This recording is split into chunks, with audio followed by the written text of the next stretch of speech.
মাঝে মাঝে আল্লাহ আমাদেরকে দুঃখ কষ্ট দিয়ে পরীক্ষা করতে চান, এগুলো আমাদের জন্য খারাপ নয়। এই দুঃখ কষ্ট বিপদ আমাদের কোমরকে সোজা করে, আমাদের পায়ের মাটিকে শক্ত করে, চিল্লায় বলেন ঠিক কিনা? প্রতিকূল পরিবেশে কিভাবে বাঁচতে হয় এই দুঃখ কষ্ট আমাদেরকে শিখায়। এজন্য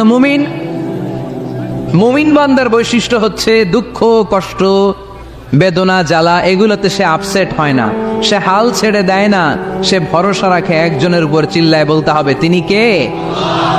কারণ মুমিন জানে রাত্রি যত গভীর হয় অন্ধকার তমানিসা ভেদ করে সুবহে সাদিক হয়। মুমিন জানে গর্ভবতী নারীর পেটের ব্যথা যেই দিন বাড়তে থাকে ওই দিনই নতুন মেহমান আগমনের সময় ঘনাতে থাকে। মুমিন জানে তার জীবনে দুঃখ কষ্ট বিপদ যত বাড়তে থাকে সুখের দিন কাছে আসতে থাকে। এজন্য মুমিনের হারাবার কিছু নেই। ইন্না মাআল উসরি ইউসরা, ইন্না মাআল উসরি ইউসরা। নবী হে, কষ্টের পরেই আছে আনন্দ, দুঃখের পরেই আছে সুখ। আপনি সমস্যায় পড়েছেন, ওই সমস্যার সমাধানও আছে না নেই? এই পৃথিবীতে এমন কোন সমস্যা আছে যেটার সমাধান নাই? কথা বলেন। সমস্যা তৈরি করেছে কে? আবার সমাধানও দিয়েছে কে? Allah doesn't create a lock without its key. Allah কখনো চাবি না বানাইয়া ওইটার তালা বানায় নাই। কথা কন।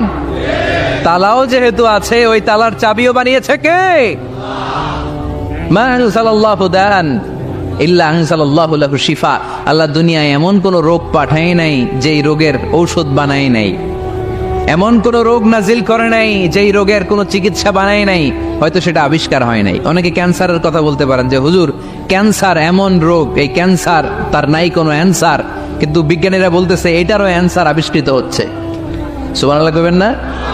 কিছু কিছু ক্ষেত্রে হয়েও গিয়েছে। এজন্য দুঃখের পরেই আছে সুখ, কষ্টের পরেই আছে আনন্দ। এই দুনিয়াটাই এরকম।